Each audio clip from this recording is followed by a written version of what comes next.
Dalawang weather systems ang magpapaulan sa maraming lugar sa Luzon ngayong araw. Alamin natin ang lagay ng panahon mula kay Pag-asa Weather Specialist Lian Loreto.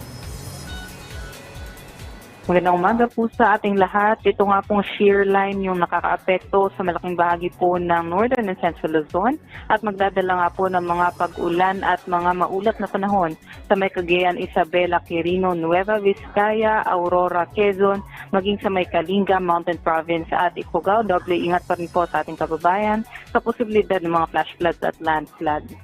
Dito naman po sa Northern Luzon area, amihan po ang nakakaapekto sa kanila, specifically po dito sa may Batanes, Apayao, Abra, and Ilocos Norte. Asahan po natin yung maulap na panahon na may mga pag-ulan at sa nalalabing bahagi naman ng Ilocos Region at Cordilleras.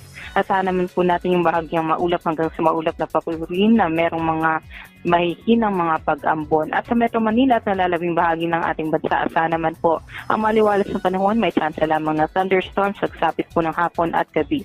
Sa susunod na 7 araw, wala pa naman po tayong bagong sama ng panahon na nakikita at sa ngayon wala pa naman po tayong nakataas na gale warning. At yan naman po ang latest mula dito sa Pag-asa Weather Forecasting Center. Ito po si Lian Loreto.